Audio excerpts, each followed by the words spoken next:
And I think companies are slowly understanding that, especially newer companies. And I don't know if it's for the sake of, like diversity hirings or not, but people that is also a part, but yeah, that is truly a part. But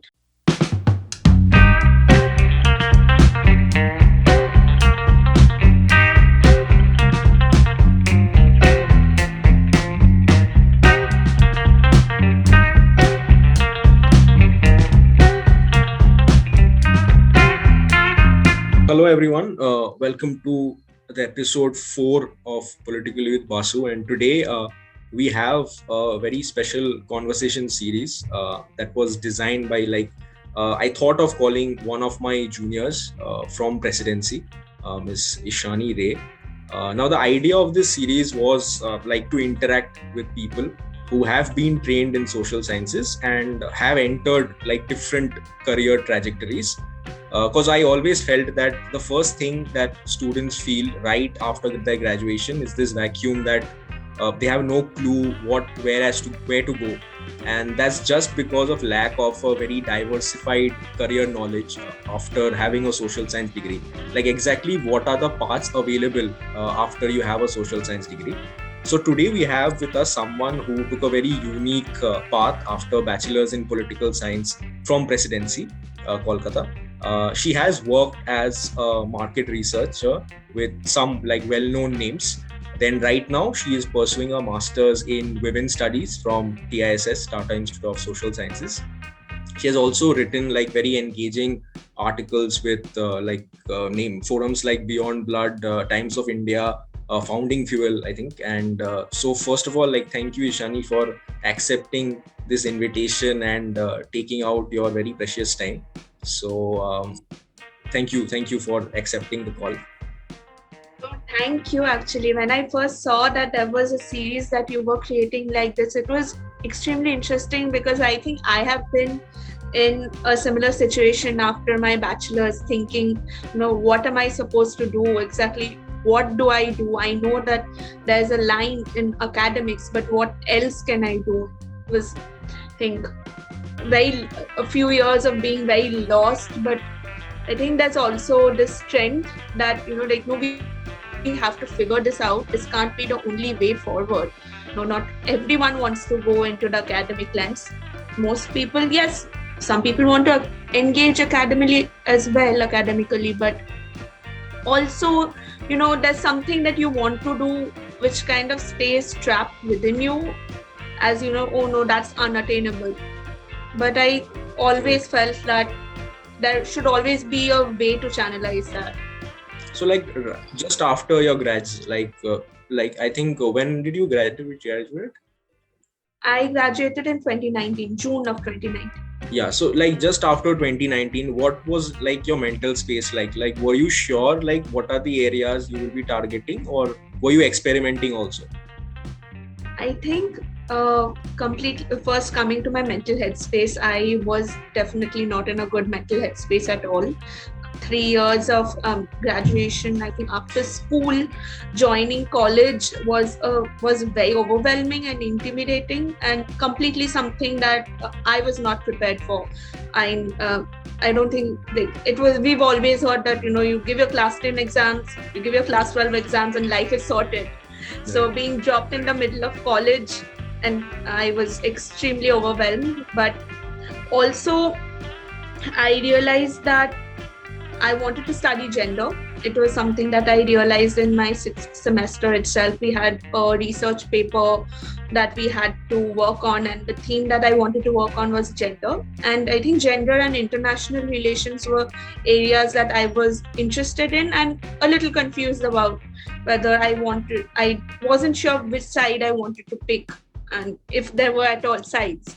So I think with that, a very confused headspace and not being at the best at my mental health, I think 2019 was very overwhelming as a year, because you're very sure once you're in college, at least 3 years you're here, to just come out of that and go to another space, and it was very challenging. There was this very comforting factor in presidency, where I knew that if I could stay back over here, it'd be so good. But there were also these inner dilemmas, these inner wishes, which maybe one part of my mental health had deemed impossible, but one part still wanted to achieve, which I think, I don't know if that was the right decision for me or not, but the first thing I did was I decided that I wouldn't be returning to presidency and I wouldn't be giving myself a comfort spot at all. Right. Wow. So on my best days, I was happy with it. On bad days, I was extremely disappointed in myself and thinking, why did I take that away from me? That probably would have been a very different life. But I think that was it. And after a couple of months, a few months into 2019, when I realized that no, I wouldn't be coming back here for my master's, I realized that I should get back to my love for writing, which I absolutely loved writing, and I loved news as well. I really loved journalism, I think, which is what drove my love for international relations a lot, because I used to love foreign affairs. I used to love reading foreign affairs, like as a child. So my father is a journalist, and as a child, I used to be that one person watching the news and looking at, okay, so I remember these memories of 9/11. Like I was supposed to be asleep, but I ran out and I was hiding behind this curtain and watching the news. And next thing I know, I used to watch these detailed reports that, oh, someone's hiding in Tora Bora. And I used to just watch all that. And so I really thought about that part of myself, I think, because college in a way was so different that I wanted to reconnect with who I was as a person from my childhood days. So I think it was writing, a lot of research. I love history as a person, and I decided to just take things slow. So that is when I approached Times of India for an internship application. And I just decided, okay, this is one step. Let me apply to a few more places. Thankfully, they accepted, and I went in there. And it was, I think, my first time again in a very professional setting. Right. So, but before all of that, I think came the conversation with my parents, where I told them that, see, I am not sure about what I want to do. For a brief while, I thought maybe I should pursue a master's abroad. Maybe I should do something else. Maybe, entrance exams are not working out right now. I never thought about the fact that it was my mental headspace, that I was not at the space to maybe right now give those exams. Maybe it could be a year later. But the first thing I told my parents was, see, this is really not working out, and I think that right now I want to take a gap year, which was a difficult conversation to have again. And they of course were also right in their own way, saying they knew that, see, it's very difficult if you do that. We don't know many people who've gone ahead with it. But I think I had to tell them that, see, I might be confused about what I want to do, but I am very sure about what I want to do in other spaces. Right. So I want to write, and I want to hone my writing. Is something that I was sure about. And I told them that, with time, I'm pretty sure things will be okay. So that was the first step. Yeah, this is very interesting, and I think very brave also to have such clarity that at least that this is one activity that that is for you, that is made for you. So that gives you a lot of clarity, and I don't like people say that you are confused in a way, but it's just that maybe we are not exposed to a lot of other fields. That's why that confusion is much more pertinent. So during this time, 2019, post 2019, of course, the pandemic also hit. So that was also the time where everybody was in a very, if quote unquote, a very bad mental state. People were losing jobs also. People were trying to enter the market. So during this time, did you ever feel the urge of getting the job was more important, or you were more interested in understanding what area you are interested in? So did the job aspect come to your head at this point of time? I think the first thing that happened after the pandemic, I think after understanding the severeness and the seriousness of the pandemic, which took a couple of months, was the bad space where I criticized myself for not taking that safe space in, a master's and in department that I loved with professors that I loved. And it was such a safe space, and criticized myself a lot for not having that. But definitely the need after that was, what am I going to do for my higher education? What do I go for a job right now? Is higher education even a space? People were losing jobs. So I think definitely financial independence at that time was a very important thing. I kept thinking about not being, a strain on my parents. I'm pretty sure they would not think about it like that. But I think comes a particular age where at least us, I think in India, there's always this concept that at least most of us have, where we also want to be financially independent and also kind of, not depend on our parents that way, where we also realize we have to be independent. Maybe our parents can, so that they can depend on us. And I think that was that time, and it was very, again, bloody because of the pandemic. And I got an opportunity, which I am sure I was very lucky and, of course, definitely privileged to get, where I was approached by an organization. Initially, they just wanted translations, and this was one organization that was working during the pandemic. And I had no idea about, again, much of the professional space apart from journalism. I knew that yes, journalism was going on, the healthcare service was active, but everything else seemed very closed off. At that, I'm talking about, say, like April, May 2020, back then, where companies were just wondering what to do. So this was an organization that was still active, and they needed translators to translate some of their research materials from Bengali to English and vice versa. And they approached me, and my first reaction was, my Bengali isn't my specialization at all. I am definitely a Bengali, but I don't think I'd be the best person for that. I speak very, spoken Bengali is definitely okay. And they said, no, that is exactly what we want. I can relate to this. Yeah. And I said, okay. And at that time, my mother was very supportive, and she said, people are not getting opportunities. And instead of criticizing yourself, you should instead think about what you can give.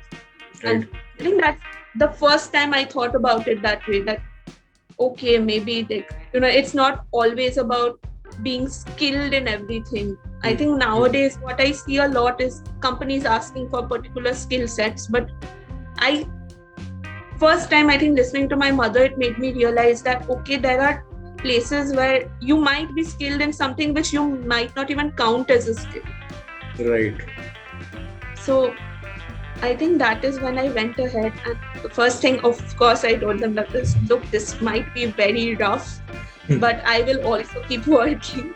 And I did have my mother sitting next to me, and I used to tell her, is this okay? Is this word fine? And she used to be like, you talk in this language, that, right? And so it started like that, and it was a qualitative market research firm, and I had absolutely no idea that something like this exists, maybe very roughly. But what happened was just an introduction to a completely new field, which is fascinating, where I got to know firsthand that research, how research is taking place online. This was an organization just figuring out the online space as well, learning how to use Zoom and connecting with the research participants in remote areas, speaking with them. And I also got to know that, this is actually a field which companies are actively pursuing. So I knew that, I'm sure that before companies release an advertisement or anything, they must do some kind of research before releasing that. But I didn't know how socially relevant it was until I actually got to see a sneak peek of it. And my interest was, I was very curious. They asked me for transcripts as well, because those sessions were in Bengali. So they said, could you code them in English directly. So I said, I can. But what happened was I became very fascinated. So I realized that no, I have to learn more. And at that point of time, like any other company, they were looking at freelancers. Right. So they said that I said that I am unsure whether I want to continue my master's this particular year or not. So I can't apply for a job, but I want to apply for an internship right now. Okay, you chose that for yourself. Yes, I chose that for myself because they said that they were not hiring, neither were they hiring interns. But Okay. they might be hiring interns later, but I have to wait, willing to wait right now. Because I am applying for my master's as well. I will be, because things haven't started yet. I will be. But if you could give me even an internship, I'd be okay with that. And they said that fine. I kept freelancing with them in the middle, and it was very interesting to get kind of like a peek into the not just the attitudes of companies that want to conduct research, but in a way I think school and then college, we are used to a very particular set of like-minded people around us, even if there are differences. Like, how much can those differences be in a particular social setting? If everyone's going to college, it's still up to a particular level. And we were always about, in college, we were always about challenging stereotypes. And when you're interacting with the common Indian, the common man, so to say, and you see the stereotypes being played out, and for them it's not a stereotype, for them it's a reality, right? Right. So then you realize that you have been you've been so exposed to a particular sector, and it makes you rethink life. And for me, like as a writer, and maybe as like somebody who's loved storytelling from the beginning, it made me realize how extremely narrow, in very narrowed ways I was looking at people, and how observation doesn't always have to be, oh, this person is a stereotype, or say, oh, this person is this. It can be just their lives. People are very Right. They have their own contexts, right? People have their own contexts, and I think that is where I first again started. Like, I think as a feminist researcher, like privilege is something that we have always studied, but I think that was where I again started analyzing a lot of my privilege and a lot of the language that was being used. And I didn't understand, but even as I later joined them as an intern, but I started realizing that there were changes happening. Like even when I was writing, and even when I was, say, writing a report or just conducting research or project management or background work, there was a subtle shift in expectations. Like, there in research there are no right or wrong answers. And I think after a while I realized that I thought that I don't want to do anything with academics, but here I am finding myself drawn towards writing, not just in a creative way, but I do want to write research. But I also want to write research in a way that it is accessible to people. Right. Making it more people-oriented. Like this is something that even I witnessed. That, for example, like we use these words like qualitative research, quantitative. I remember doing this for my dissertation. But after, like, I also graduated from residency in 2019 with a master's, and there was no difference in the sense that the market, so as to say, some people have a problem when I use the word market also. It makes me sound very capitalistic. But whatever, like at the end of the day, like we live in that world, but still, we felt that like organizations like Outline India, they were hiring qualitative researchers, but I was not able to get through because the kind of idea that I had about qualitative research was very like dissertation oriented, which was not really helpful when I have to really go to the field and get data of that scale. also like in qualitative research also the kind of softwares are also used. I always thought that it's just about going and getting a narrative. So it was also like, did you face that, like skill wise, was it different, like the kind of research methods, quote unquote, you read about? I think in our bachelor's, the research method we were exposed to was like very little. So for me, when I started qualitative research, it was again very, it was happening in a new way of its own. So Zoom and online portals were coming up as like research.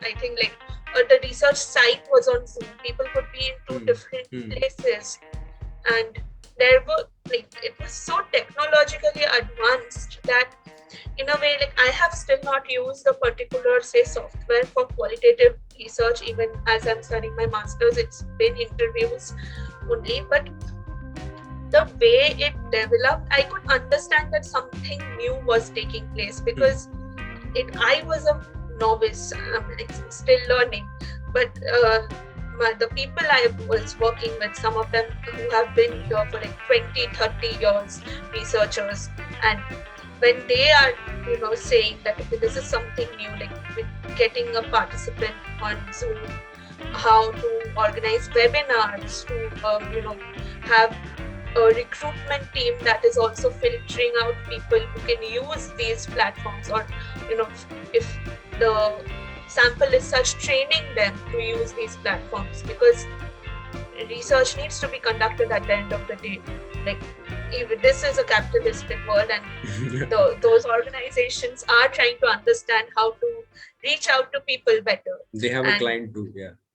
Yes, so there are clients everywhere, there are needs everywhere, and at the end of the day, of course, this research is also monetarily benefiting these people. Of course. So they are also interested to learn, and they all, like, the world is heading in, I think, jumped, like it was anyway heading towards the digital space. It jumped so much that that is where I think I also learned simultaneous translation, and it was something that we were asked to do in the background of projects, where I had no idea, but Zoom has a channel where you can change channels. So often, like after a couple of months, our clients used to join those meetings, and maybe the session is taking place in Hindi or Bengali, but they need to know what's going on in English.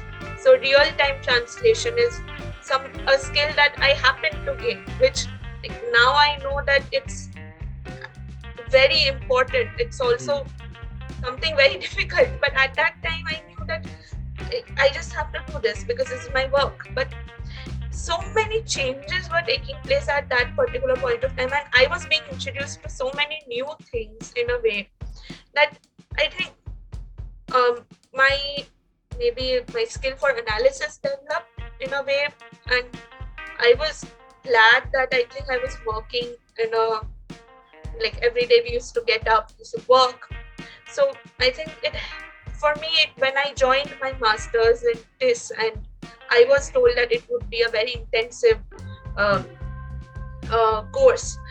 So I think for the first couple of months, I was able to, like, apart from the deadlines and everything, I was able to kind of adjust to that routine, the very strict time-oriented routine, because I kept thinking as like it was like an extension of work. And so I think in a way, like, I happened to gain skills from an industry which I didn't know about, that I had no interest in joining before I knew about it.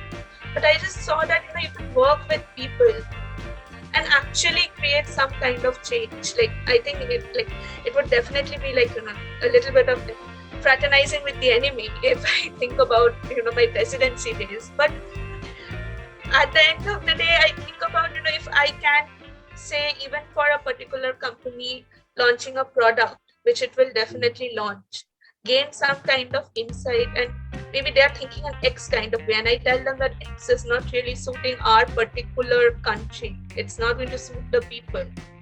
That also is creating maybe some kind of change. And it was very fascinating interacting with different kinds of people, and learning especially from our moderators, our senior moderators, and coming across all kinds of people. She'd always have a straight face, she'd always interact, and I said, how do you have so much patience? Because I don't. And she told me, listen, if you want to get into research, you need to think about patience. I think these secondary skills, just I kept learning when I tried something new. So even as a writer, I think I started becoming more observant of things, of people, of attitudes, behavior, and analysis of why are they behaving like this and stuff. Like, oh, this is such a stereotypical way of behaving. So I think it made me want to learn new things even more also. Push myself in a direction that I always thought was impossible. And I think that's also again about luck, where the luck of having a good place to work at, the luck of having the good people to work with, because I have heard of instances and come across people who have not again had the same luck. But I feel that if we look for it, the right place is just around us, with the kind of accessibility and the technology that we have now, the kind of resources that we have now. We can try to use it. At least those who have the privilege to use it, we can really find places and avenues. I think a lot of people I see that you're very active in LinkedIn also. And how did you land this job? What was the process like? How did you find it in general? So I found it through Facebook actually. Okay, and wow. That's a very different medium. I was expecting something else. Yeah. I was not on LinkedIn. I found it through Facebook, and so a family member of mine had shared it, and then she approached my mother, and she said that, would you be interested in translating? And there's this organization, and when they said that, look, pandemic is going on, I am literally at that time. So my father works in Hyderabad, and he was stuck there, and my mother was here, and she was just managing the entire household. And she said, pandemic going on, I have no time. I am barely getting time to organize medicines for my grandparents. So she said, it's not happening. I'm going to talk to my daughter about it. And my first reaction was, what? You are the one who criticizes me about my language skills, and you are approaching me. What do you mean? And she said, this is, man. I think companies are slowly understanding that, especially companies. And I don't know if it's for the sake of diversity hirings or not, but people that is also a part, but yeah, that is truly a part, but people those are HR policies. That even there is so much that can be contributed, there's so much that can be done, that is not you don't have to just go for a PhD. If you love research, you can go for a PhD, but you can do so much more. If you really like sound editing and video editing, go for that. Of course, right. Of course. And nowadays I see that there's so many courses, even YouTube, and there's courses like Coursera, and there's so many other organizations that have these diploma courses or certificate courses where you can learn a lot. And during the pandemic, most of them were free as well. But I know for a fact on YouTube, and this is I think why I probably love YouTube a lot more than any other platform, is it's available for free, and some of these people are really good. And if you have a laptop and a steady internet connection, I think I feel maybe it's again a pressure on me, and I might sound very wrong and problematic, but if you have the privilege and you're getting the privilege to do something, and you are still choosing to back up, because yes, there are factors like societal factors, stereotypes, people talking around you, but if at this day and age you're still not doing something for yourself, which may in the long run might benefit you, and yes, might also make you financially independent, and thought about it, and I think you owe it to yourself to do it, because I think again, I might sound very problematic, but it's just something the pandemic showed me, and I think this loss of people and loss of, I think, happiness around you. I think it made me realize that at the end of the day, you you owe something to yourself. If you've graduated and you've already gone through 3 or 4 years of college, maybe 5, you just owe it to yourself to do something that makes you happy. And in this world, we're finally getting places to monetize it as well. Yeah, true. Like I always felt that even after like graduation, I feel this usually in social science degrees, not like within social science also I'm using this word, that is also problematic, but whatever. Even the field of social sciences like economics, I tend to just kick it out of social sciences sometimes because they have evolved, like they have understood the connect between academics and industry way earlier than any other discipline. And just because like it was like a neighboring department, and the differences in just a very simple thing as pay packages, the kind of placement history we have was very different. So I always felt that in our sector like political science, sociology, history, English, we were always being pushed that your master's is done, the next is get an MPhil or go for a net. So it also right now I'm in academics, so I also feel that it also hinders with the academic quality that we complain about in general in India. I don't know about like the rest of the world, but at least I'm facing that. So I always feel that even the quality that we complain about is because of that, because you're pushing people who have no interest. And it's not about caliber. The caliber question comes way later. It is just that they are not interested. So obviously they will not invest as compared to someone who is interested. Simple as that. Because in general also research, at least I feel that it's has nothing to do with caliber. It's just patience, as you said. It's just patience. So if that is a caliber, then that's great. So I always feel that it was just pushing people, majority of people, like even my batchmates, I saw that most of them, some of them got through that phase that no, this is not something I want. But some of them went inside that and they also felt that this is not something they want later on.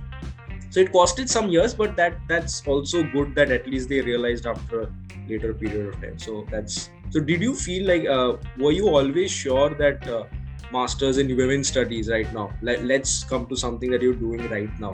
So while you were working, did you feel that you always had this in mind that I will be going for a master's, or were you sure that women studies is the one, or were you like interested in dabbling with other fields also? While working, I was definitely sure that I wanted a master's degree, because I think above all, it's just something that I knew. At the end of the day, of course, expectations are a part. I've grown up seeing something, my family has always been like academically, like extended family also. Everyone's been very academically involved. So I knew that I wanted a master's degree, but I also knew that I wanted to do something I liked and not do something very blind.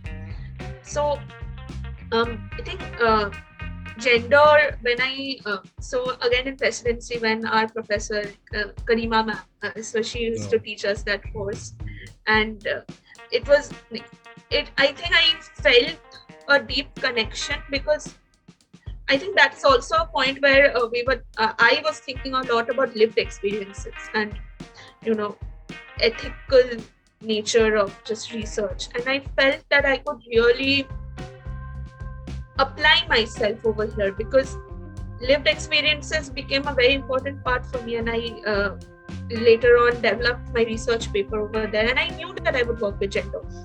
And I was also a little conflicted, because I always thought I would study international relations, because I always loved that. Like, I used to read foreign affairs books in school, and I always used to do that. In school? But, yes, so I used to. That's pretty early. I was like, for political science, first of all, wasn't even my first choice for my bachelor's. History was. And it was very strange. I loved political science in school. History was always my first love. And I went to give my entrance exam and I realized the history one was an MCQ question, and I'm digressing a little bit, but political science was a written paper. And I think that is from where like I first started, where I knew I would study history, and the entrance exams were consecutively taking place. I gave the history entrance exam and I came out thinking like I knew nothing, because the syllabus was, I am from CBSE board, the questions were from I think HS, and I came out thinking that okay, I am a completely dumb person who has absolutely no idea, who has fooled herself for all this while. And I wanted to leave. My father was there and I said, I want to leave right now. And Ma is not here, we can leave and you can make something up on behalf of me. And he said, nothing doing. And he really was, and I could have gotten away with it, but he said, you've come all this far, you've prepared, just do it. It's a written exam, right? And I went, and I think the political science entrance exam was, I've never felt as happy writing an entrance exam. I felt like whatever I prepared for my history entrance exam was here. And I wrote it, and I was extremely, I remember writing very passionately, writing, scribbling away, and I was done. And at that entrance exam, I knew that this was the right fit. And I came back and I told my parents that, if political science happens, this is what I'll do, because they said, okay, so the entrance exam felt like it, so you'll do it. So I said, it just feels right. And I'm very happy about my choice. So even after, like while I was working, I knew for a fact that I wanted to do my master's, but I knew that gender just connected, it just fit. So I applied, but then again, I thought that, because gender again has such a place in sociology, I thought, am I having a degree in political science? Will it be worth it? Will I need a degree in sociology? So I also applied to masters in sociology. But when I got through at this, I think I realized this. Yeah, this is it. Yeah. Because after a point, like, can't judge your skills so much that you just don't believe, like, if the entire world is telling you that you deserve it, if you've qualified the entrance exam, done the interview, worked hard and gotten yourself through that, then why would you yourself deny that opportunity for yourself? I think we owe it to ourselves to try and live and see at least if we want it. If we don't get it, we can try hard. I think that's what everybody does. Like people applying for like joint entrance exams, it's not like everybody gets in the first time. People do have to try maybe twice, thrice. But why is it that we give that more importance than social science fields? It's the same over here. It's just a career, and it's just a sentiment. I feel like from school time, some subjects were pushed as soft subjects, some were shown as harder, much more conducive subjects. It's wrong. Every subject over here has some kind of reason, which is why it's a discipline, which is why people are spending their own labor, their own hours, their time over here. It's just the way you look at it. And for me, like, I think the biggest challenge was always that, again, that if you're studying social science, it means that you won't earn well. I don't think that's true. It's just about maybe you won't,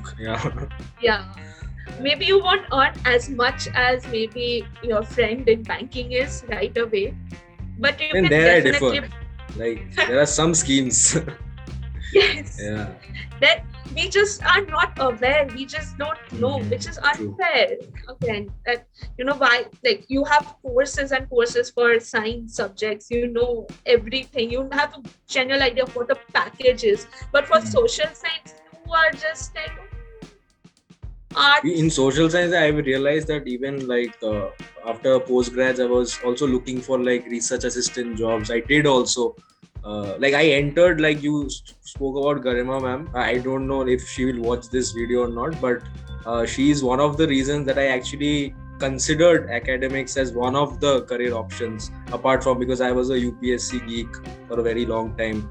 So I was like, okay, if that doesn't work, then academics is a choice, because she was my supervisor and I've irritated her a lot of times for reference letters innumerable times, because I used to apply like every day I used to apply in 20 places. So I needed 20 reference letters.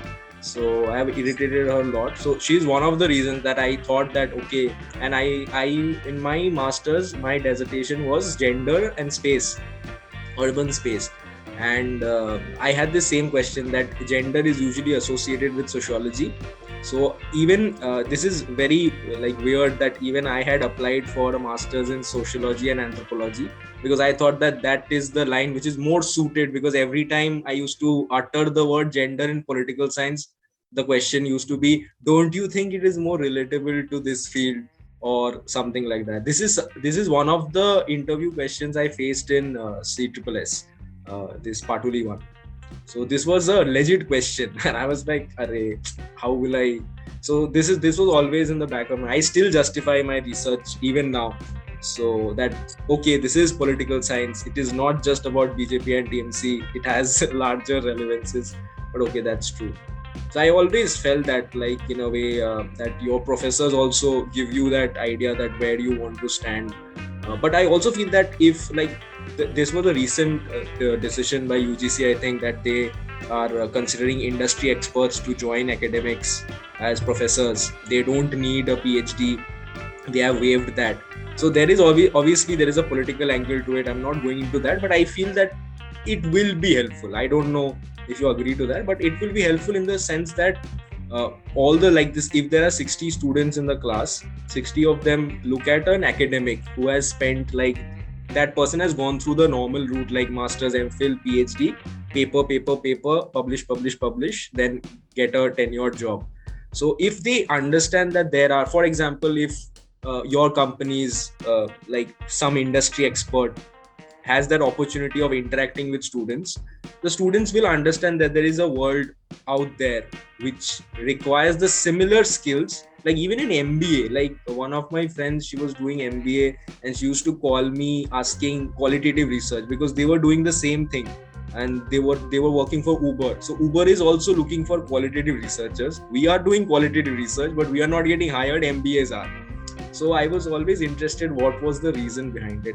So that's why I like this series. I'm just like another job profile, like copywriters. I have no idea what the profile is, but I have seen so many of my friends do that. So another idea was that I'll call one of them and just understand, because I have no clue. I am shameful in admitting that I have no clue how that job works, but I also want to understand that there are so many people who are doing it and they are earning also. They are earning good bucks. So what exact the job is. So that was the rationale, and amazing. So this is the last question. I think we have already exceeded 1 hour. I did not expect this. I thought it will be a crisp discussion, but obviously the topic is like that. So last question, like you give the infamous TIS's entrance exam. So even I have given it some 2017. I gave it for masters. 2019 also I had this insect in me that was wanting a better package, so I gave it for MBA also. So what was the experience like, and what was your preparation like for women's studies? I think it's a common test, right? The first one is common, then it gets specialized cutoff wise. Yeah. So how did you prepare for the common one? So I gave the TISNET twice in 2021 and in 2019 during my graduation. The preparation was again keeping up with current affairs, a little bit. I did spend time on the test was a little different in the 2 years. 2019 there was still logical reasoning. Yeah, they changed. They just rigged the pattern somehow. Yes, they rigged it. So there was logical reasoning. There was a little bit of maths. For me, maths was a big point, so I did focus more on that. I focused on English, GK, and LR, logical reasoning. So after that, I think the TISNET is, yeah, you can actually ace the TISNET if you are, following they have usually upload a pattern of the question paper. It's difficult, but again, it depends on the year. For me, 2019 was good for my TISNET marks. I didn't do well in the interview stage at all. And I know very well why I didn't do well in the interview stage, was I wasn't sure about what I wanted. I wasn't sure of myself. I didn't really knew how to speak in an interview setting, because I don't think these are things we are trained in the colleges. If you're applying for our masters, these aren't things we are told that, in an interview, this is how you should be. I see in professional courses, or like in every other course, they get this kind of training, but unfortunately in social sciences, it's neglected. So when I went in and I was asked a lot of questions, I was very blank. But when I went in 2021, my TISNET marks weren't as great. I suffered a lot in the math section, and they now have a cutoff for GK. Actually, GK, English, everything was fine. Maths wasn't good, and I barely scraped through. And I was, me being me, I was very concerned about what is going to happen, because like for me, I knew that 2021 had to be the year I got into a master's, because I was also feeling like, there is this, I want to do things, but I was also looking at, all my friends, and everybody was, in a master's or just getting out of a master's. And I felt that, this is such an important part for me. And I felt like I was missing out in a way. And of course, there was this pressure that I created on myself. So what I did prepare for massively after that was the interview and the personal interview stage, and the forms that they ask us to fill, which is a DAF form, a detailed application form. And I applied myself to it. I took my learning from these 2 years that I had worked, these 2 years that I had really unlearned a lot and learned a lot more things.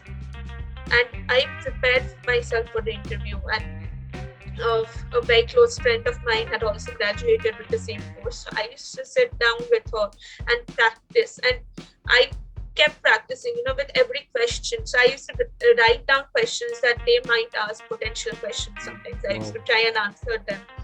I think the detailed application form that they have was very helpful, because we don't put a lot of emphasis into it. I didn't when I got out of my graduation, maybe, because I didn't think that much. We got our detailed application form the same day, and we went for the interview the same day. But with this time, everything was online. We had some time.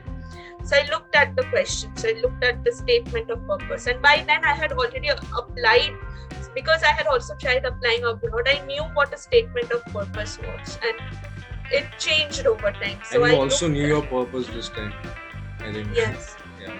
So I went there knowing my current affairs, knowing my city, and a little bit of knowledge about my state, because it's important, and a little bit of world affairs as well. And I went in there knowing exactly what I wanted out of it, which is why I think I didn't, for me, I didn't make it on the first list of this, because I thought, okay, because my because my TISNET marks weren't that good. But when I looked at my interview marks right next to it, I knew that the reason I was on the wait list was because of that interview. And even though of course I was very scared about what will happen next, but definitely I think focusing on TISNET is very important. It's rather easier to get through that, but even if you haven't, don't feel like you've lost out. The interview is so important.